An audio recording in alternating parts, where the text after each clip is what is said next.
역덕캣. 안녕하십니까, 역덕고양입니다. 처음 오신 분들은 위에 보이시는 링크나 제 채널을 통해 이전 편들을 보고 오시면 더 빨리 더 쉽게 이야기를 즐기실 수 있을 겁니다. 기나긴 춘추시대의 이야기도 이제 중반을 넘어섰습니다. 조금 더 힘을 내서 오늘도 달려볼게요. 북진이 초나라에 굴복한 정나라를 치자 초장왕은 신하들과 정나라를 구원할 방안을 논의했습니다. 공자 측이 진나라의 동맹국 송나라를 공격하면 진나라가 정나라에 대한 포위를 풀 것이라는 계책을 올렸죠.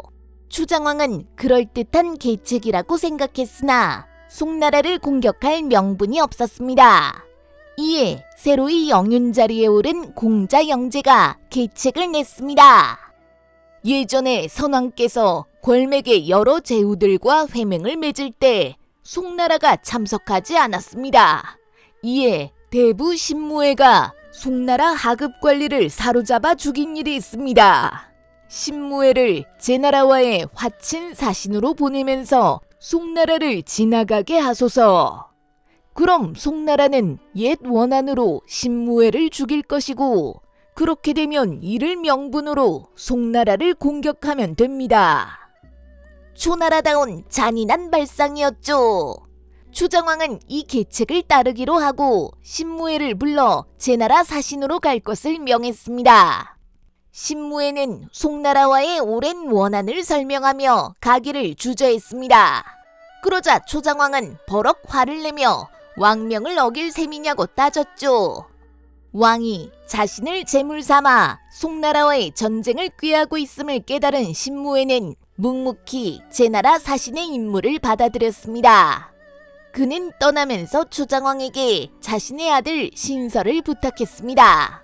또한 만일 자신이 송나라에서 죽으면 꼭 복수해달라고 청했죠. 초장왕은 그러겠노라 약속하고 신무회를 떠나보냈습니다.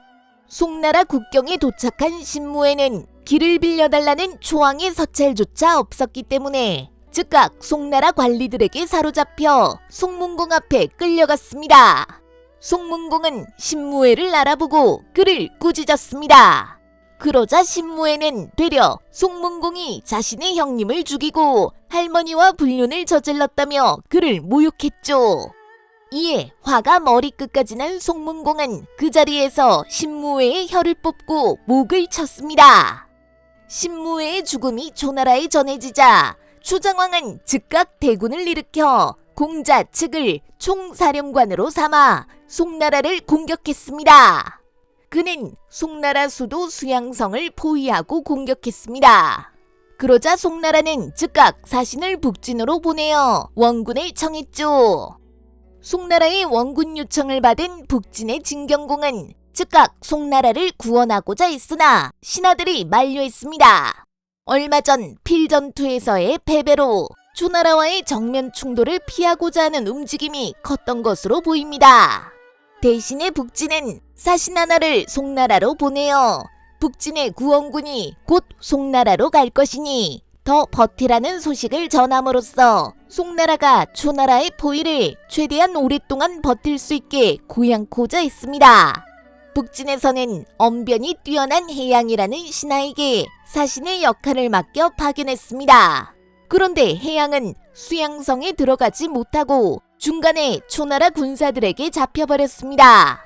해양의 몸속에서 송나라에 보낼 서찰의 내용을 확인한 초장왕은 해양을 회유하며 다음과 같이 구슬렸죠.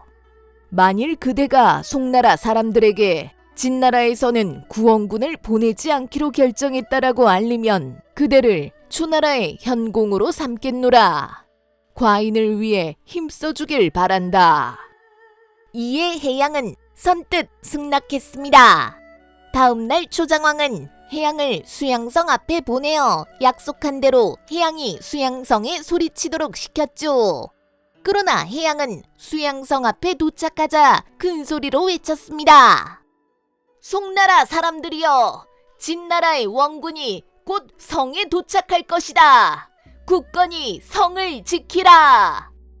초장왕은 놀라서 해양을 불러들인 후 신의를 저버렸다며 해양을 죽이려 했습니다. 그러나 해양은 오히려 당당하게 만일 초장왕의 신하 중 누군가가 진경공과의 신의를 지키기 위해 초장왕을 버린다면 그걸 신이라고 부를 수 있겠냐며 따졌죠. 초장왕은 자신의 신하들 앞에서 그렇게 말하는 해양을 죽일 수 없었습니다. 그는 해양을 칭찬하고 진나라로 돌려보냈죠. 초나라 군대는 그 후 9개월간이나 수양성을 공격했으나 송나라의 수비는 여전히 견고했습니다. 이제 군량은 일주일치밖에 남지 않았죠. 이에 초장왕은 어쩔 수 없이 군대를 물리려고 했습니다. 그러자 죽은 신무의 아들 신서가 울면서 달려와 자기 아버지와 한 약속을 어길 것이냐며 읍소했죠. 이에 초장왕은 송나라 군대를 속이기 위해 군대를 반으로 나누어 성 인근에서 농사를 짓는 신용을 하게 했습니다. 즉 초나라 군대는 수양성을 함락시킬 때까지 전혀 물러서지 않겠다는 의지를 수양성 성내 사람들에게 보여준 것이죠. 이때 송나라 성안 사정은 초나라보다도 더 나빴습니다. 송나라 성내에는 식량이 모두 바닥나 성 안에 돌아다니는 쥐새끼까지 잡아먹어야 하는 형편이었죠. 이에 송나라의 최고 관직인 우사벼슬에 있던 화원이 야음을 틈타 초나라 군대의 총사령관 공자 측과의 접선을 시도했습니다. 그는 야밤에 몰래 공자 측의 천막으로 숨어들었죠. 잠들어 있던 공자 측은 인기척을 느끼고 일어섰습니다. 화원은 자신의 신분을 알리고 공자 측에게 화평 의사를 밝혔습니다. 화원은 송나라 성안의 사정을 소상히 알리고 항복할 테니 포위를 풀고 군대를 20리만 물려달라고 요청했죠. 공자 측은 화원의 당당한 태도가 마음에 들었습니다. 그래서 그 역시 초나라의 상황을 솔직히 말하고 내일 아침 동이 트면 송나라의 제안을 왕에게 건의해보겠다고 알렸죠. 아침이 되자 공자 측은 어젯밤 화원과의 일을 초장왕에게 알렸습니다.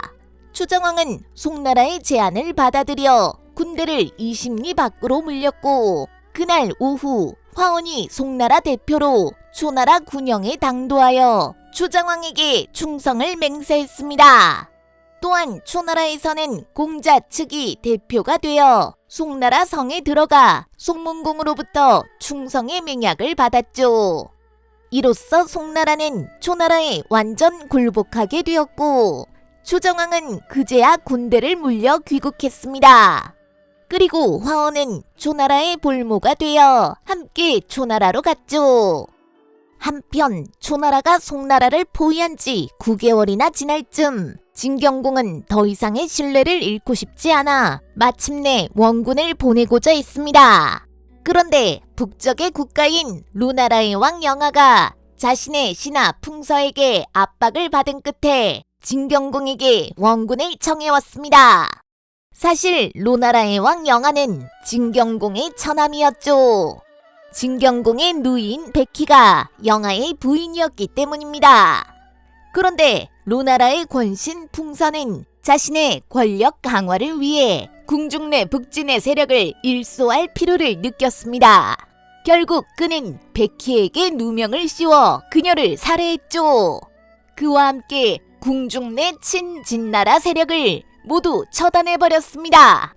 이에 위협을 느낀 영하가 진경공에게 구원을 요청한 것이었죠. 이 때문에 진경공은 송나라를 구원하려던 계획을 중단하고 술림보와 위과 두 대부에게 300승의 군대를 맡겨 루나라를 공격하게 했습니다. 술림보와 위가가 루나라를 공격하자 풍선은 친히 군대를 일으켜 고경이라는 곳에서 싸웠습니다. 그러나 절대 열세였던 풍서의 군대는 이 전투에서 괴멸적인 피해를 입었고 결국 풍선은 위나라로 달아났다가 위목공에게 사로잡혀 북진으로 이송된 후 처형되었습니다. 한편 루나라 성내에 돌입한 술림보는 마중 나온 영하에게 백희를 지키지 못했다는 죄목을 씌워 그를 감금했죠. 영아는 수치심과 분노 속에 스스로 목숨을 끊었습니다. 이로써 진나라는 북쪽의 땅을 통합하면서 사실상 산서성 전체를 통일하게 되었습니다. 순림보는 전투에서 승리하자 진경공에게 승전을 보고하고 진나라로 귀환했습니다. 새로이 정복한 로나라 땅에는 위가가 남아서 로나라 잔당 세력을 진압했습니다. 로나라 지역이 어느 정도 안정되자 위가는 후이대로서 진나라로 복귀하고 있었죠. 그러나 그는 귀로 중에 서진의 군대를 마주쳤습니다.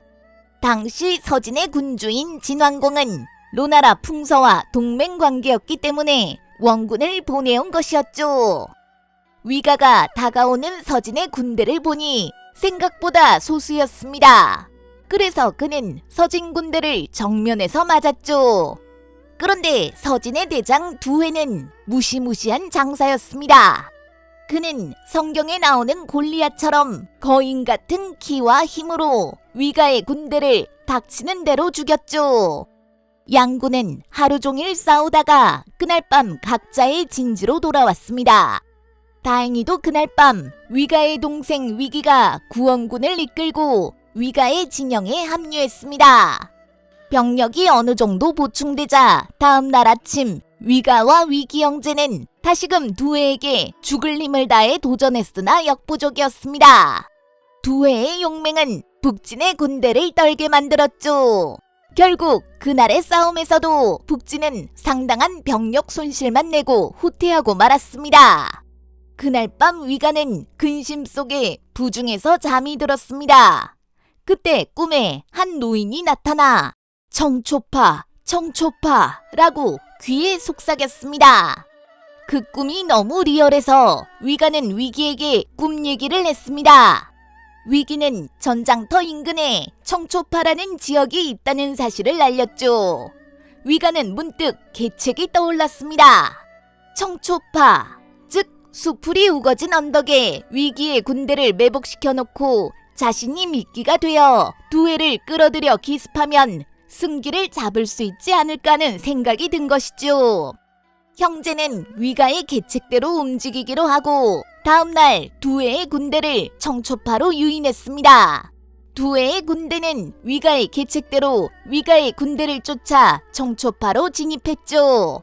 그때 매복해 있던 위기의 군대가 두회를 기습 공격했습니다. 그러나 무시무시한 두회의 용맹 앞에 기습 공격조차 소용이 없었죠. 그런데 갑자기 두회가 몸을 기우뚱거리며 흔들리기 시작했습니다.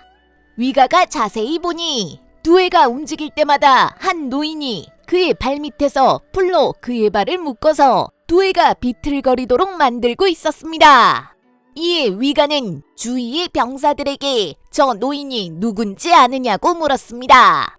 그러나 병사들의 눈에는 그 노인이 보이지 않았죠.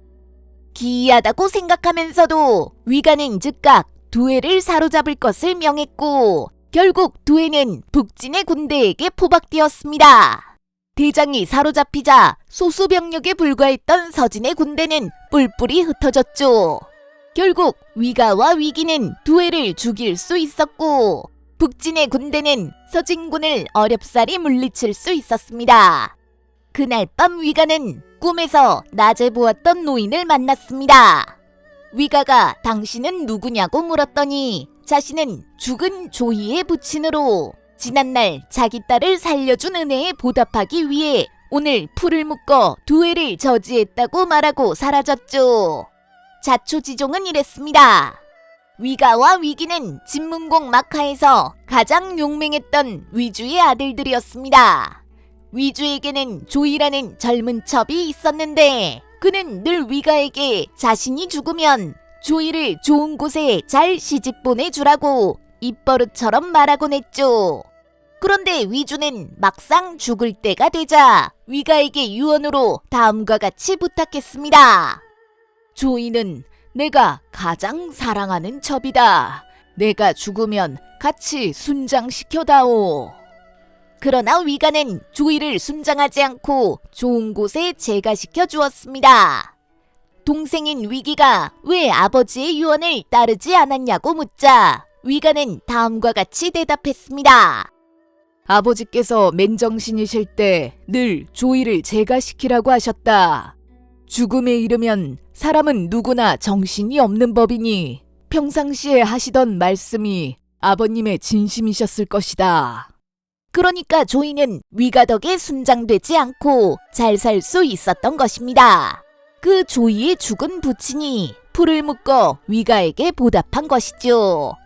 이 이야기가 바로 풀을 묶어 은혜를 갚는다는 뜻의 고사성어인 결초보온의 유래입니다. 어쨌든 위가 형제의 활약으로 로나라가 안정되자 진경공은 사회에게 명하여 로나라 북쪽의 모든 북쪽 부족을 정복하도록 했습니다. 이에 사회는 북쪽의 모든 부족을 정복했고 이로써 북진은 산서성 전체를 완벽하게 장악하여 더욱 강력한 국가로 일신할 수 있었죠. 한편 얼마 후 진나라 중군원수 술림보가 병사했습니다. 그러자 진경공은 사회에게 중군원수의 자귀를 내리는 한편 새로이 범이라는 땅을 시급으로 하사했습니다. 이를 계기로 사회는 이후 북진의 6대가문 중 하나인 범씨의 시조가 되었죠. 어쨌든 사회가 정사를 맡아 국정을 쇄신하고 안정시키자 북진은 다시금 국력을 회복할 수 있게 되었습니다. 이에 진경공은 다시금 초나라 세력과 붙어볼 수 있다고 판단했죠. 이를 위해 그는 우선 초나라를 외교적으로 고립시킬 필요가 있다고 생각했습니다. 그래서 대부 극극을 노나라와 제나라의 사신으로 보내어 우호를 맺도록 했습니다. 극극은 제나라로 가는 길에 노나라에 들러 노나라 제후에게 먼저 우호를 청했습니다. 당시 노나라의 제후는 노성공이었죠. 그는 극극을 크게 환대하고 우호를 다졌습니다. 그런데 당시 제나라와 노나라는 밀월 관계였습니다. 그래서 노나라는 매년 제나라의 우호의 사절을 보냈죠.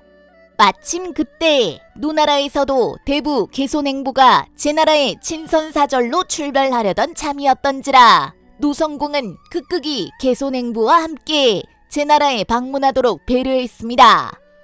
극극과 개손행보는 제나라로 가던 도중 위나라 대부 손양부와 조나라 대부 공자 수를 우연히 만났습니다. 그들 역시 우연치 않게 제나라의 친선사절로 가고 있었죠. 이에 네 사람의 대부는 이런 우연이 다 있구나 반가워하며 함께 제나라로 향했습니다. 당시 제나라의 제후는 제경공이었습니다. 그는 사국의 사신들이 함께 우호를 청하러 오자 그들을 환대했습니다. 그런데 사국 대부의 외모가 하나같이 범상치 않아 문득 우습다 생각했죠. 극극은 애꾸눈이었고 개손행보는 대머리였으며 손양보는 절름발이었고 공자수는 꼽추였죠. 다들 하나같이 어느 한 곳이 성치 않았습니다.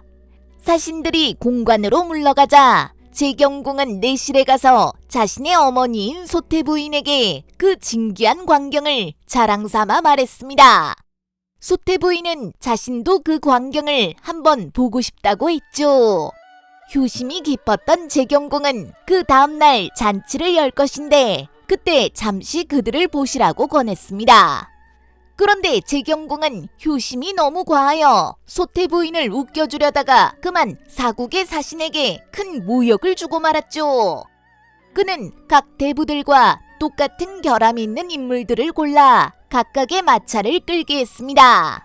극극은 애꾸는 마부가, 개손행부는 대머리 마부가, 손양부는 절름발이 마부가, 공자수는 꼽추 마부가 끄는 수레를 타고 잔치가 열리는 후원에 나타났습니다. 이 모습을 후원에 있는 누각에서 내려보고 있던 소태부인이 그만 참지 못하고 큰 소리로 웃자 소태부인을 따르는 사람들도 모두 사국 사신들을 보고 크게 웃어댔죠. 이를 이상하게 여긴 극극이 주변 사람들에게 어찌된 사정인지 알아보았습니다. 그는 이러한 조치가 모두 제경공이 일부러 꾸민 것이라는 사실을 알게 되었습니다. 깊은 모욕감을 느낀 극극은 나머지 3국의 대부들을 불러 이 사실을 알렸죠. 다른 대부들 역시 제경공의 이러한 처분에 분개하고 있던 터라 그들은 즉각 의기투합하여 제경공에게 복수하기로 맹세했습니다. 그날 밤 내내 그들 4사람은 각자 본국에 돌아가면 각국의 군대를 몰아 제나라를 치기로 맹약했죠. 그리고 다음날 그들은 제경공에게 인사도 없이 귀국해버렸습니다. 스스로 화를 자초한 제나라는 어떤 운명을 맞이하게 될까요? 다음 편에 계속하겠습니다. 오늘도 시청해주셔서 감사합니다. 냥.